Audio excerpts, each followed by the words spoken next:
श्री राधे राधे। कैसे हैं आप लोग? उम्मीद करता हूँ आप सभी बहुत अच्छे होंगे। तो स्टेनो की एक बहुत अच्छी वैकेंसी मैं लेके आया हूँ। थोड़ी सी दिक्कत होगी जो मैं आपको लास्ट में ज़रूर शेयर करूँगा, लेकिन ये आपके लिए बहुत अच्छा चांस है क्योंकि मोस्टली जो बच्चे हैं मेरे साथ जुड़े हैं वो एसएससी के बच्चे हैं और इसका एग्जैक्ट एसएससी जैसा पैटर्न है और कुछ हद तक जो इसका लेवल होगा वो एसएससी एग्ज़ाम से भी कम लेवल पे होगा। यानी जिन्होंने एसएससी लेवल प्रिपरेशन कर रखी है उनके लिए बहुत अच्छी अपॉर्चुनिटी होगी और सबसे बढ़िया बात ये है कि आपको होम सिटी में आपको ये जॉब मिल सकती है। तो बहुत सारे मेरे बच्चे ऐसे हैं, मतलब मेरे साथ जो भी स्टूडेंट जुड़े हैं बहुत सारे ऐसे हैं जो यूपी से बिलोंग करते हैं और ये अपॉर्चुनिटी आपके लिए बहुत अच्छी होने वाली क्योंकि डिपार्टमेंट भी आपका बहुत अच्छा होने वाला है। तो मैं आपको A to Z डिटेल दूंगा, बहुत ही कम समय में बताऊंगा क्या क्या आपसे मांगा गया है। हिंदी इंग्लिश में आप स्टेनो कर सकते नहीं कर सकते, कितनी कितनी आपको टाइम मिलेगा, मिस्टेक्स कैसे कंप्लीट होंगी, मतलब काउंट होंगी, हाफ मिस्टेक फुल मिस्टेक क्या होंगी, सिलेबस क्या रहेगा और कैसे तैयारी करना है A to Z मैं आपको बताऊंगा। तो चलिए वीडियो को शेयर करते हैं। तो ये वैकेंसी जो निकल के आ रही है वो CSIR IITR की तरफ से निकल के आई है। आप देख सकते हैं ये कि CSIR Indian Institute of Toxicology Research, जो कि आपका महात्मा गांधी मार्ग लखनऊ में पड़ता है। बहुत सारे लोग जो लखनऊ के होंगे वो श्री हनुमंत धाम के बारे में जानते होंगे, वहाँ से बहुत ही कम दूरी पे ये पड़ जाता है, ठीक है। और बाकी जो लोकल लखनऊ के उनको तो एग्जैक्ट एड्रेस भी पता होगा। तो उसमें ये वैकेंसी निकली है जिसका स्टार्टिंग डेट था जो आपके फॉर्म भरने का वो 7 मई था, ठीक है। 31 मई तक इसके फॉर्म फिल किए जा सकते हैं। अभी आपके पास काफ़ी टाइम है फिल करने का। चलिए आगे बढ़ते हैं, ठीक है। तो इसमें जो वैकेंसी निकल के आई हैं वो यहाँ पे सिर्फ 4 वैकेंसी हैं। तो यहाँ पे थोड़ी सी दिक्कत आती है कि वैकेंसी बहुत ही कम है, लेकिन सबसे बढ़िया बात यह है कि फीमेल्स के लिए बहुत अच्छी अपॉर्चुनिटी है क्योंकि मेल के लिए यहाँ पे फीस जो रखी गई है वो 500 रखी गई है, लेकिन फीमेल के लिए फ़ीस 0 है। तो जितने भी फीमेल्स हैं वो इसको ज़रूर भर सकती है। मेल के लिए क्या है कि बहुत सारे बच्चों के साथ फाइनेंशियल दिक्कत होती है, 500 रुपये की वो फीस भर के फिर वैकेंसी इतनी कम और ऊपर से थोड़ा मोटिवेशन डाउन हो जाता है। लेकिन जो फीमेल के लिए फ़ीस है अभी 0, तो आपको ज़रूर भरनी चाहिए। और क्यों भरनी चाहिए वो मैं लास्ट में आपको जरूर बताऊंगा। यहाँ पे जो एज लिमिट दी गई है 27 साल दी गई है, ठीक है। और डेट कब से काउंट होगी? Last date of form submission, यानी 31 मई तक आपकी 27 साल डेट होनी चाहिए मैक्सिमम, ठीक है। और इसमें आपको सीधे सैलरी भी बता दी गई। सैलरी इसकी 50,200 होने वाली। इसमें सारे इमोल्यूमेंट्स मीन्स आपके जो भी भत्ते हो सारे इसके अंदर इंक्लूडेड है। लेवल 4 की जॉब है और 7th पे कमीशन के अनुसार ये सैलरी बताई जा रही है। जब आपका भी 8th लग जाएगा तब ये सैलरी और ज़्यादा हो जाएगी, ठीक है। जैसे कि आपको पता है लखनऊ वाई सिटी के अंदर आता है, तो उसी हिसाब से इसमें HRA और DA भी इंक्लूडेड है। तो 50,000 कोई कम नहीं होती है जब तक आपकी कहीं और जॉब नहीं लग जाती है। आप यहाँ से करो। सबसे बढ़िया बात ये कि जो भी उत्तर प्रदेश के लोग हैं आपको सीधे राजधानी में रहने का मौका मिलेगा। और लखनऊ, बाराबंकी, कानपुर जैसे लोगों के लिए तो बहुत ही अपॉर्चुनिटी है, सीधे आपको लखनऊ में जॉब मिल जाएगी। जैसे कि यहाँ पे आप देख सकते हैं कि UR की जो वैकेंसीज़ हैं वो 2 हैं, OBC की 1 है और SC की 1 है। तो जो भी रिजर्व्ड कैटेगरी से उनके पास तो पूरी की पूरी 4 वैकेंसी, जो अनरिजर्व्ड है उनके पास 2 वैकेंसीज है। चलिए अब हम आगे बढ़ते हैं। तो इसमें जो बोला कि मिनिमम क्वालिफिकेशन आपकी 10+2 होनी चाहिए, आप कक्षा 12 तक बस पास हो, यही मांगा गया है, ठीक है। बेनिफिट्स आप देख सकते हैं इसमें क्या क्या आपको बेनिफिट्स मिलेंगे। जैसे कि आपको HRA मिलेगा, TA मिलेगा, DA मिलेगा, ठीक है। बाकी जैसे कि क्या क्या मिलेगा, as made applicable to the employees of council states, जो भी लखनऊ के नियम के अनुसार जो भी सेंट्रल गवर्नमेंट के एम्प्लॉयज़ को बेनिफिट्स मिलते हैं सारे आपको मिलेंगे। साथ ही में आपको मेडिकल सुविधा भी मिलेगी, जैसे कि CGHS और CMA रूल्स के अकॉर्डिंग होती है, भी आपको मिल जाएगी, ठीक है। और आपको क्या क्या मिलेगा, आपको करियर एडवांसमेंट की बाकी सारी अपॉर्चुनिटीज़ मिलेंगी, जैसे आप आगे चल के कोई कॉम्पिटिटिव एग्जाम देके इनका वो भी आप देख सकते हैं। Plus all new entrants will be governed by the new pension scheme.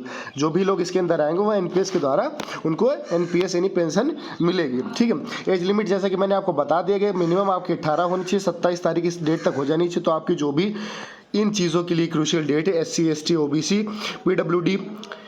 PWBD candidates के लिए जो भी रखी है वो आपका ये है। बाकी जैसे कि हर जगह होता है कास्ट को रिजर्वेशन मिलता है, जैसे कि SC को 5 साल का, OBC को 3 साल का, वो आपको रिजर्वेशन मिल जाएगा, ठीक है।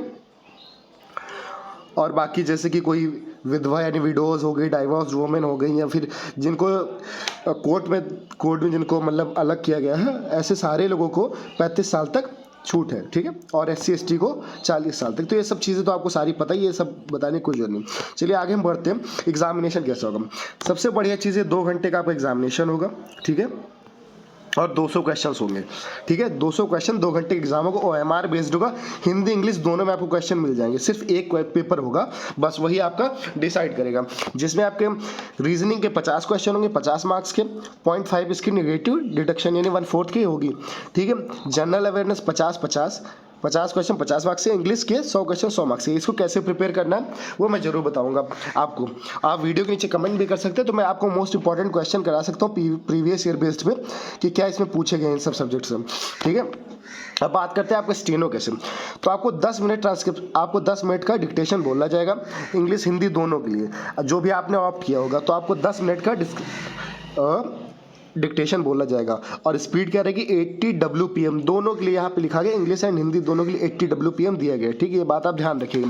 प्लस आपको जो ट्रांसक्रिप्शन के लिए टाइम दिया जाएगा वो आपको इंग्लिश के लिए 50 मिनट्स दिए जाएंगे, हिंदी के लिए 65 मिनट दिए जाएंगे, और अगर आप स्क्राइब के लिए एलिजिबल है तो 70 और 90, यानी यहाँ पे 20 मिनट और यहाँ पे 25 मिनट आप एक्स्ट्रा ऐड कर सकते हैं, ठीक है। मेरिट कैसे बनेगी? मेरिट आपकी सिर्फ और सिर्फ जो आप ऑब्जेक्टिव वाला टेस्ट दे रहे हैं OMR पे, जो आप ये टेस्ट दे रहे हैं ये वाला, ये OMR बेस्ड भी हो सकता है और कंप्यूटर बेस्ड भी हो सकता है, अभी क्लियर नहीं बताया गया। तो जो आपका ये आपका जो ऑब्जेक्टिव टेस्ट होगा इसी के बेस पे आपकी मेरिट बनेगी, जो उसमें सबसे ज़्यादा परफॉर्म करेगा उसी का सिलेक्शन होगा। स्टेनो टेस्ट आपका ओनली क्वालिफाइंग नेचर है, ठीक है।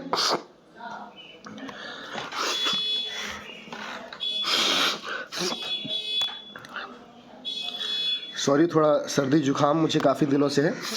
तो ये आप जो टाई केस आप देख सकते हैं, टाई केस आप अपने हाथ पढ़ लीजिएगा, वीडियो को लंबी करने का कोई मतलब नहीं है, ठीक है। और मैं आपको मेन चीज़ें बता दे रहा हूँ, जैसे कि बहुत सारे बच्चों का फॉर्म भरते वक्त क्वेश्चन आएगा कि मैं ग्रेड्स कैसे भरूँ, जैसे बीटेक वगैरह बहुत सारी यूनिवर्सिटीज़ में, अब तो BA BSc में भी आ गया है, तो वहाँ पे CGP SGP होता है, तो आपकी जो भी मार्कशीट फॉर्मूला देगा उसके अनुसार आप कन्वर्ट करके लिख दीजिएगा, ठीक है। चलिए अब आपको आगे बताता हूँ कैसे आपको करना है। नॉन रिफंडेबल आपकी 500 रुपये फीस होगी, SC ST PWD वुमेन के लिए आपको फीस कुछ नहीं देनी होगी, इस वेबसाइट से आप भर सकते हैं।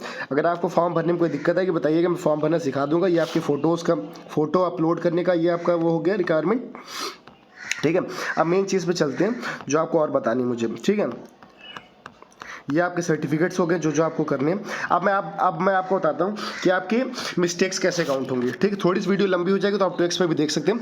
इससे पहले मैं आपको बताना चाहूँगा, अगर आपने चैनल को नहीं सब्सक्राइब किया तो आप सब्सक्राइब कर लीजिए, क्योंकि हमेशा मैंने इसी चीज़ पर फोकस किया, आपको कम समय में अच्छी जानकारी दूँ। मैंने कभी बकवास की बेफिजूल की वीडियो नहीं बनाई है, तो आप सब्सक्राइब कर लीजिए। साथ ही मेरा टेलीग्राम चैनल है SSC टॉप एस्पिरेंट, जिसका चैनल का लिंक मैं टेलीग्राम चैनल का लिंक अपने कमेंट सेक्शन में पिन कर दूंगा, उसमें आप ज्वाइन हो जाए। वहाँ पे आपके सारे भाई बंधु SSC के स्टेनो के जुड़े हुए हैं, ठीक है। तो वहाँ पे आपको काफ़ी मदद मिलेगी, उस पर मैं सारी चीज़ें शेयर कर दूंगा। चलिए, फुल मिस्टेक कैसे काउंट होंगी, तो ध्यान से पढ़िएगा।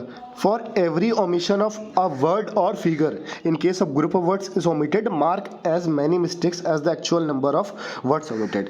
कह रहा है कि अगर आप कोई पूरा का पूरा वर्ड या फिगर में से ओमिट कर देते, मतलब भूल जाते हो लिखना, तो उस केस पे उसको क्या माना जाएगा? फुल मिस्टेक माना जाएगा। जितने आप वर्ड मिस करोगे उतनी आपकी फुल मिस्टेक मानी जाएंगी। Every substitution of wrong word or figure, the number of mistakes will be equal to the number of words figure dictated which have been replaced substituted by other words figure. However if figure is written correctly either in numeral or words, both will be acceptable and will not be counted and mistake.